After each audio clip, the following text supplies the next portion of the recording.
please watch the full video before you comment, because there's a lot of statements that I make in this video that make sense a few moments later. And remember, if you comment, please be respectful. If you can't be respectful, I will not hit the heart. And I will tell you to be respectful. So, enjoy. Howdy, Sunny Sheriff here, and I'm going to try to move over that way a little bit so that my arm doesn't keep disappearing. So, this will be the first time I have tried to film a video for Sacrilegious Sunday when the day is actually Sunday. So, Cass and I recently had a very delve deep discussion. Ember down. Had a very in-depth discussion about God. Is God real?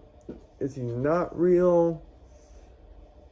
So I'm going to try, with Cass's help, hopefully, to stay focused and explain a few of the points that helped Cass and myself come to a decision about what our viewpoint on that subject is.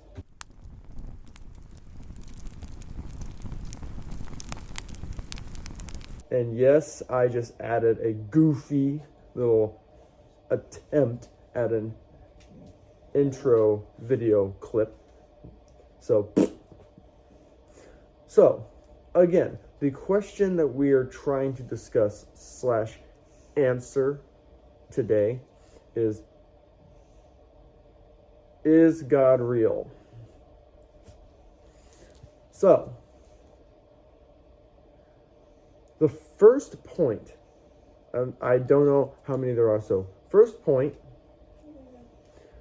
that I would have to say / ask is, what exactly is the reason for trying to say God is real versus is not real? Well, when you break it down, I have seen two reasons why people would say that God is not real. Now, some people, when they hear what one of those two is, they'll say, that's not the reason why I believe that. Okay. I've had a person tell me that before. Stay.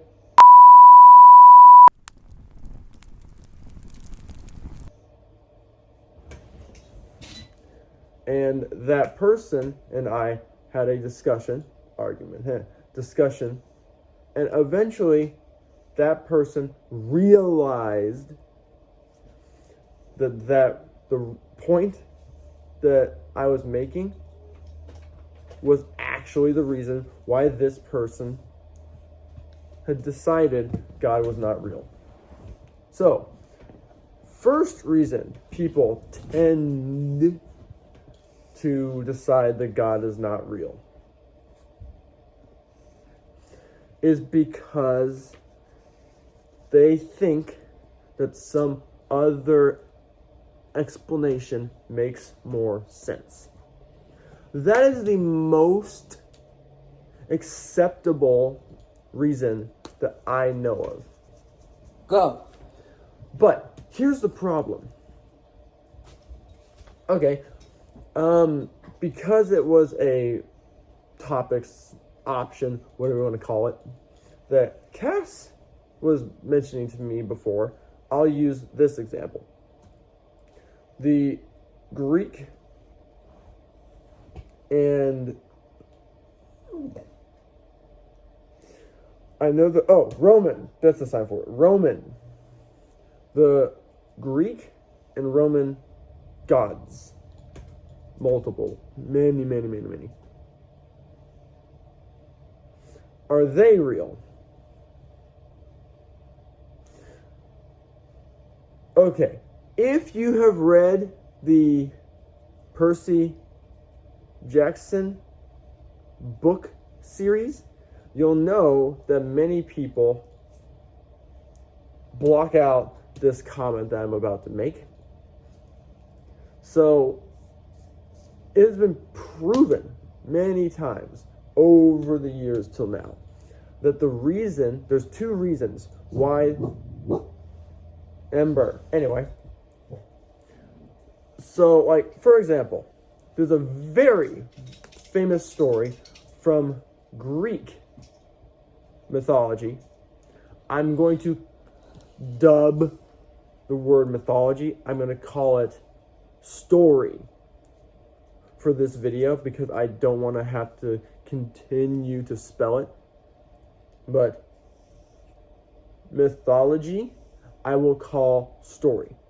So, there is a story about, some books call it a word that I am not going to say in this video, that sounds very similar to grape, of Persephone, one of the female gods who controlled nature. Okay. Hades, the god of death, underworld, whatever, something like that. He fell in love big time with this lady. So instead of doing the smart thing and going to her and talking to her, he just bursts out of the ground, kidnaps her, and takes her back to his area. Okay? So,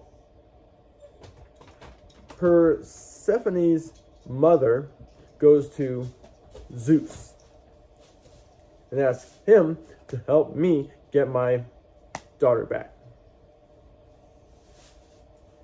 He agrees, but says that if she is eaten from that area, the underworld, if she's eaten from there, she's stuck. So somehow, up till this point, she has not eaten from there.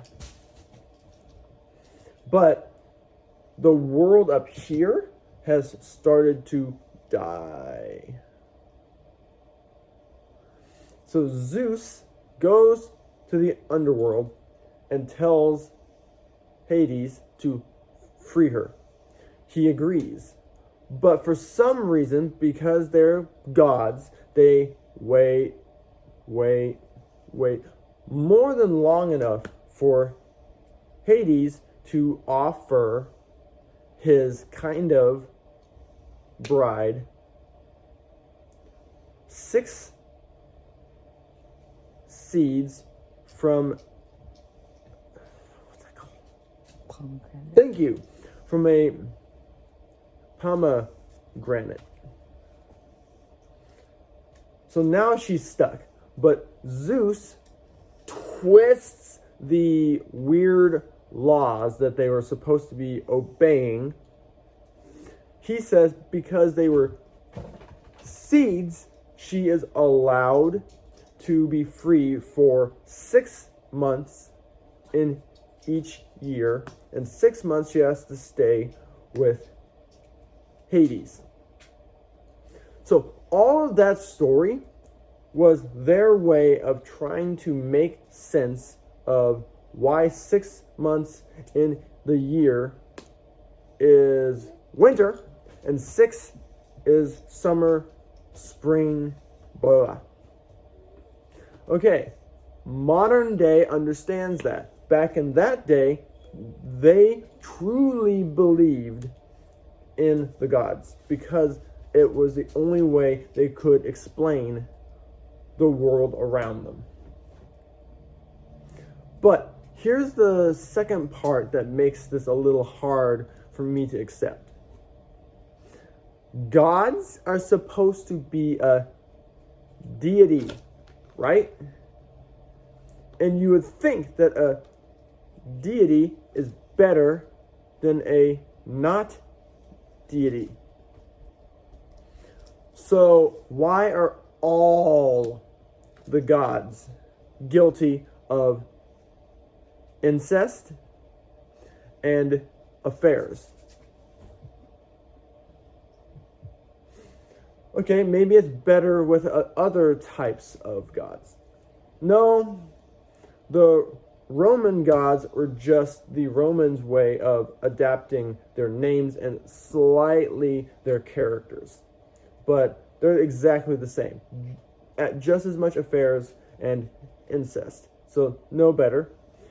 The Egyptian, I have never truly studied it, but if it matches the way that the other gods work, and the gods match the people in the culture that they're from, then the Egyptian gods are no better. The only ones who are better are the Norse.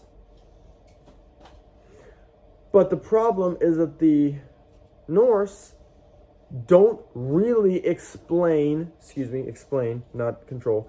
They don't really explain nature for people. So, okay, I could kind of be willing to accept the Norse gods. But here's where my viewpoint about this topic pops up. That's spring. Pops up.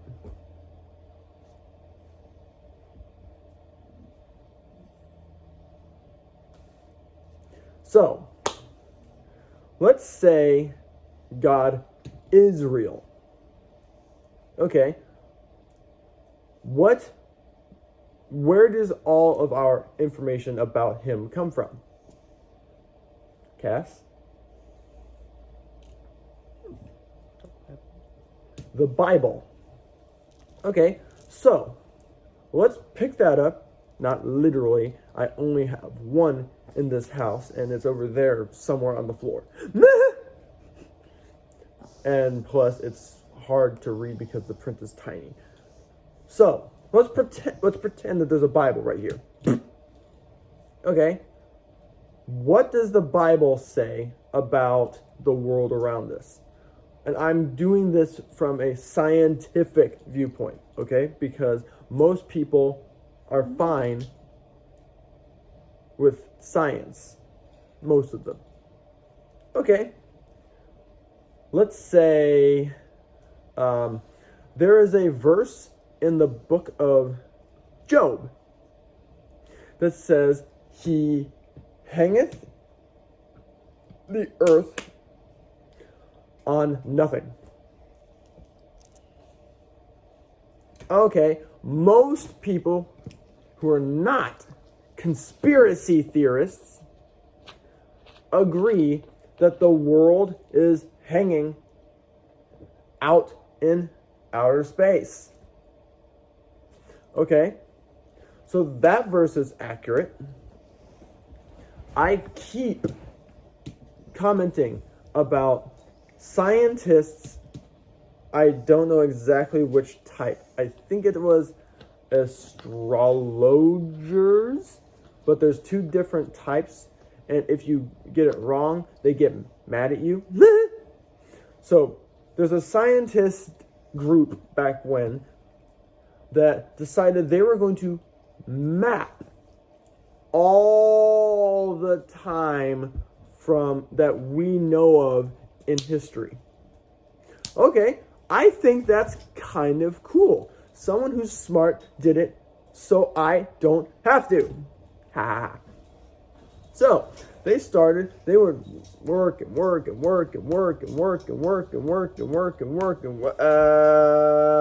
Okay, we get it. Well, they bumped into a tiny problem. There was a day missing. They worked a little bit trying to find out what was happening, then decided eventually, okay, we'll skip that one for right now.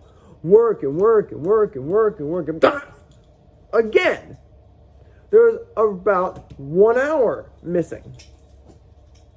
Okay, we'll skip it for now because that's the second time this happened. Something's wrong here. Working. Finish. Okay, there is exactly 1 day, 1 hour that we can't find. Okay, from a historical and scientific viewpoint, we're in trouble. But, again, we're trying to match Bible with science, right? So let's go backwards a little bit. There are two accounts in the Bible of times when God did something weird with time. The first one is the people, that's the sign for children. The people of Israel were trying to go to war with someone. They were having a long fight. So God stopped the clock. The sun, and it stayed daytime for a full day. Oh, cool. That's where that day disappeared to. But what about the 1 hour? Well, another time, again, children of Israel, I think it was Joshua, but I would have to check. There's a time when an important character in the Bible asked God for a sign. So God told him, okay, there's this special tower who somehow the stairs are a big spiral. The sun shines into those stairs and you can read time using these stairs. So God asked him, do you want me to make this clock go forward in time by 1 hour, or backward in time by 1 hour? This man said, it's not super impressive if time goes forward. Make time go back.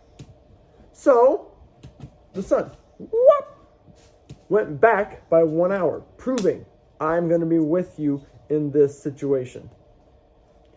Hey, look at that. 1 day and 1 hour have now been found. Okay. Anything else?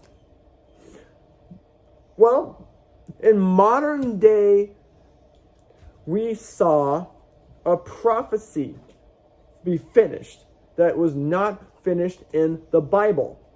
I'm talking about, I think it's in Jeremiah.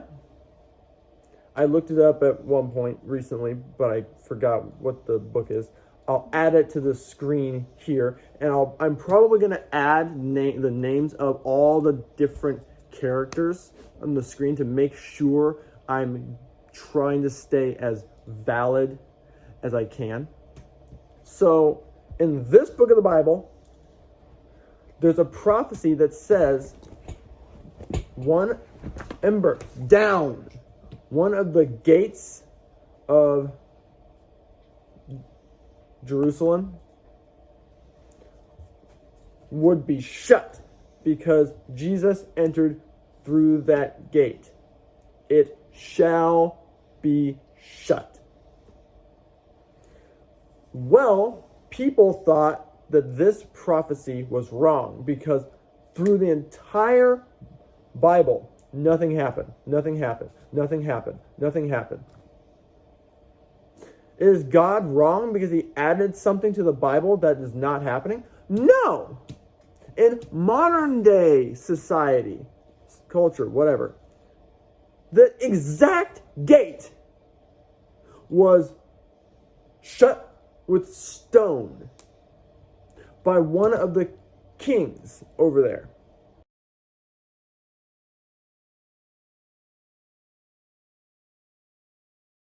It was shut, and no one can enter through that. Okay. So science and the Bible are matching because of the time thing.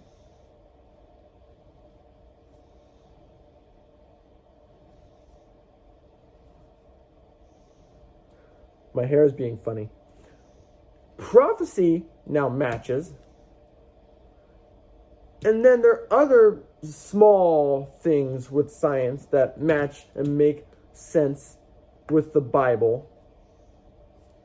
And then the last point about why I believe that the Bible is accurate is because the Bible describes human behavior, the way that humans will become. It describes so many different things that are just spot on today. So yes, I completely believe that the Bible is accurate. But, and Cass, do you remember what I said about that part of the topic? I believe that the Bible is accurate. But what does that mean for me?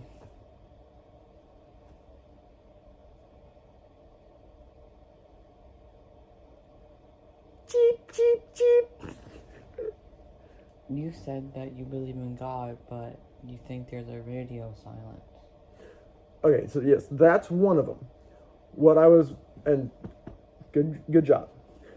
What I was referring to is just because I believe something does not mean I have to like it. do something with it.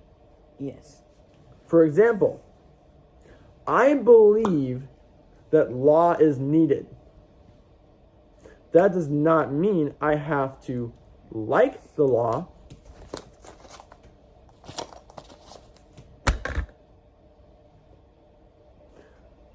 I still think that the law is needed.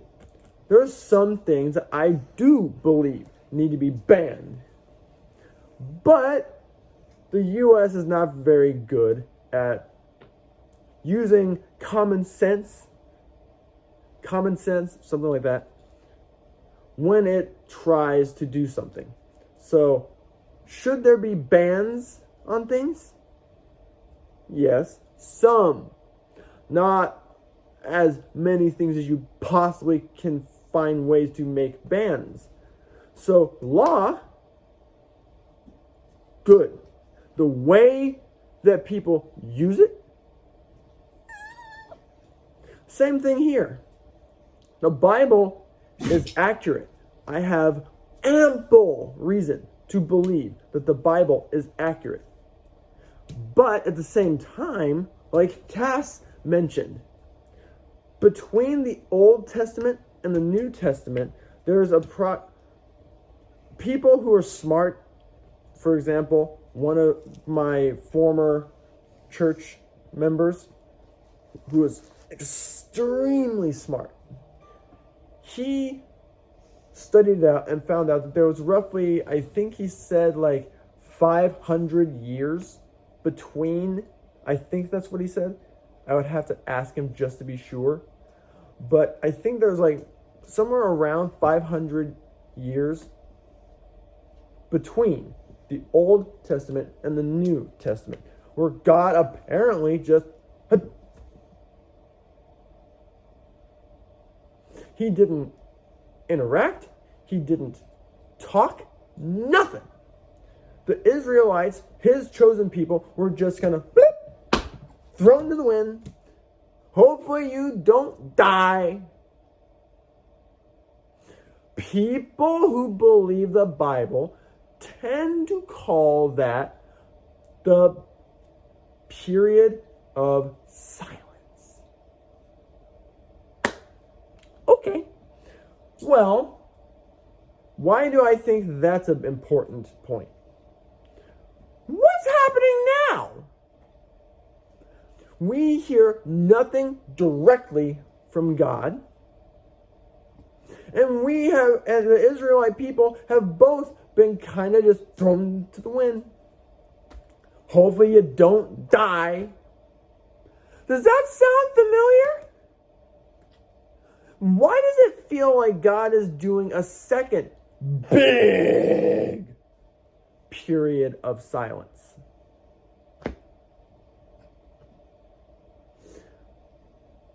Okay, so you've seen a little bit of my viewpoint on this. So now let's take all that and set it off to the side for a moment.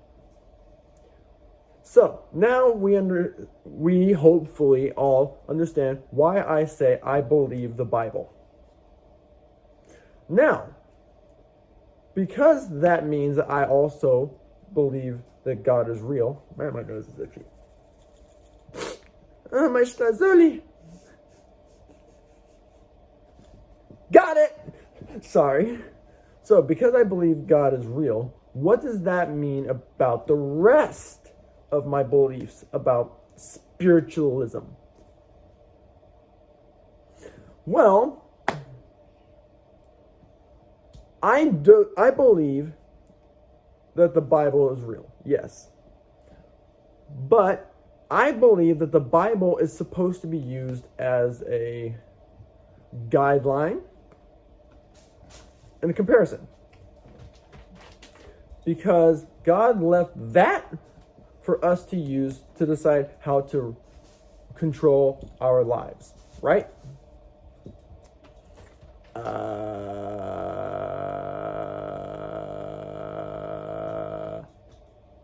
Few problems. So one of the big problems that you'll hear a lot, how many people have heard the phrase, God is love? And yes, Baptists tend to say it like that because they think it's funny. God is love. So, God is love. What other character traits, or whatever you call it, character traits, does God have?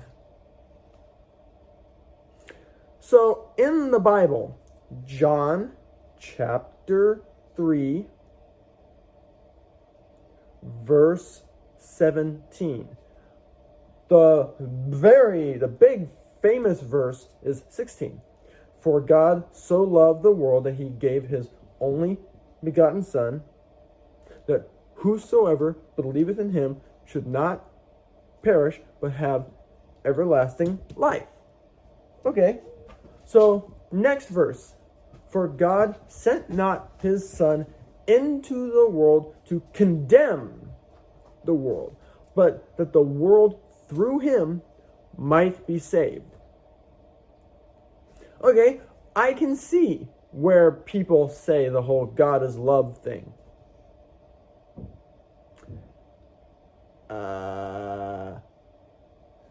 If we believe that, why do you hear no one commenting on all the different times when God said that he sin, whatever? That's the first time in months I've signed that word. But, like, for example, I honestly, that I can remember, I've never heard a preacher or a teacher explain where this comment comes from. But Baptists will always say that God can't have sin in his sight. I think they got that from the fact that there's no sin in heaven. I think they just kind of extrapolated that. God is hate. God is hate. But he's not exactly wrong, because God makes it very clear he sin. Okay. Well, let's break that down a little bit. And I'm probably going to have to make this video into 2 different videos, so it's not like an hour long. It would be funny if this video were an hour long. But, okay, let's break it down a little bit. So, what's the first thing that God did? The first time that God proved he hates sin. Thoughts? What?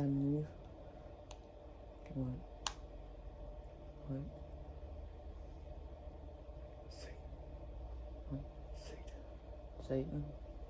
Satan, good job. Oh So, my God. What?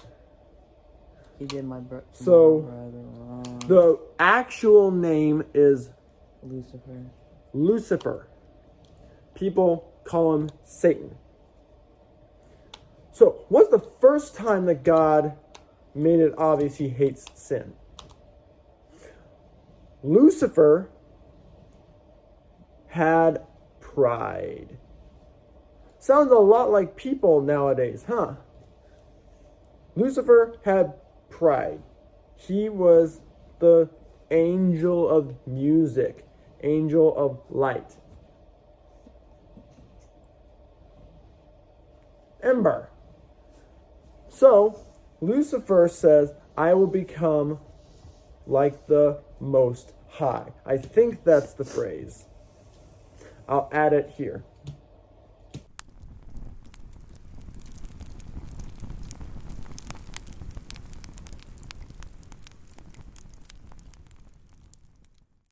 So, God said, yeah. Bink! He didn't want him stealing the spotlight. Why do people say God is love when God saw someone he created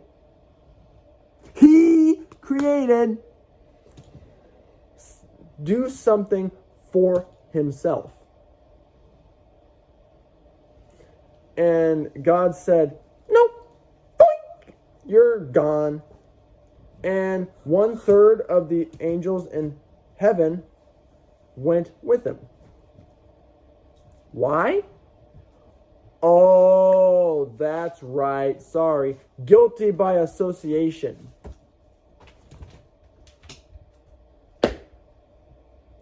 Nice. That's a really loving God. Okay, next. We can guess, we have no way to know for sure, but we can guess that the happenings, the situation of Adam and Eve in the garden happened. So there's 2 options here. First option is Satan gets proud and gets kicked out. God then makes man, Adam and Eve, in the garden. So Satan's already out. Makes somebody. Satan is there, ready for them already. The other option is God made Adam and Eve first, then Satan gets kicked out. Both ways, Satan is already there ready, right? God puts Adam and Eve in the garden with one rule. And God is all-knowing, right? He knew they would fail. So God set up humans for failure from the start. That's a loving God?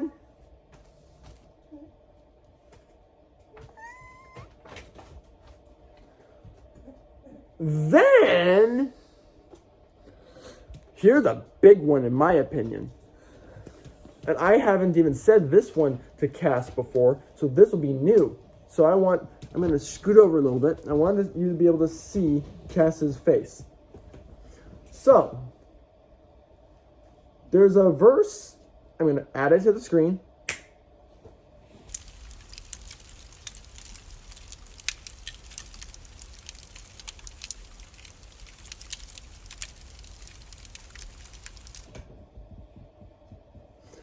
This verse, which I will show to Cass later, says that hell was made. I'm going to sign made.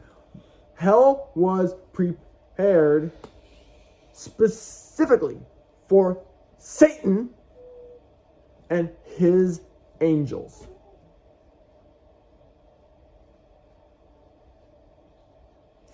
Wait. So you're telling me that you made an eternal damnation of fire, worms, and darkness because of pride?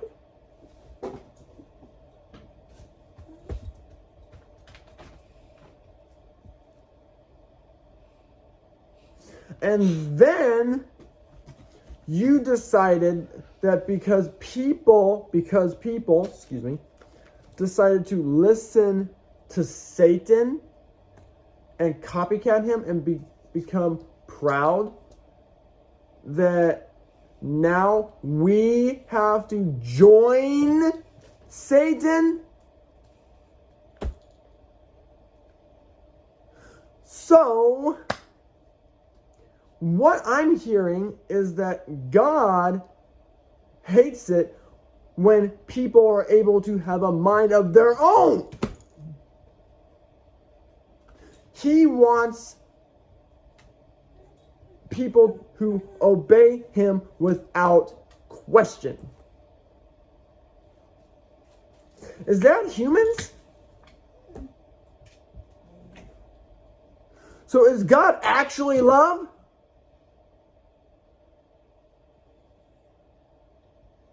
No. I don't think so. None of this sounds loving to me. I'm biased, you know I am. Well, I'm just using common sense. I'm biased. When you basically set people up for failure and then create the worst place on the face of the earth, or possibly not on the face of the earth, you know what I mean. When you create the worst place on earth, specifically because someone has a mind of their own, okay, so, with all of that being said, what is the of this topic? God is real. Okay, we have decided that. He is not really the God of love that everyone thinks that he is. And with that being said, are we required to obey him? The Bible says no. I know people in the comments are probably going to start saying, how could you say that? The Bible says we're supposed to obey him without question. No. God said through Paul, I would prefer that you were hot, very dedicated to me, or cold, not doing what I want at all. So God told us he would want us to either obey him without question at all, or not do nothing that he says. Okay. Works with me. I have to add one thing before the video ends. This doesn't apply to him because he is an agnostic theist. This applies to me. Hail Satan. Well, here's the problem. I have more empathy. I think that's the sign for empathy. I have more empathy for Satan than I do for God. I love Satan. So And Baphomet. So honestly, hail Satan. So again, I'm probably going to try to clip this video. Actually, hopefully you guys are okay watching the full video. I'm just going to leave it the way it is. Please don't. Okay. You can leave comments down below. But be respectful. Again, I'm going to make a video about this topic. I believe that YouTube, Facebook, and so on planned for everyone to be respectful, and nobody understands what that means now. So, if you leave a comment below, please only do that if you have watched the full video. And I'll add a screen and my voice saying that at the start of the video. If you comment and I can see by reading it that you did not watch the full video, I will comment back saying, please watch the full video before you make holier than thou comments. I understand everyone has their opinion.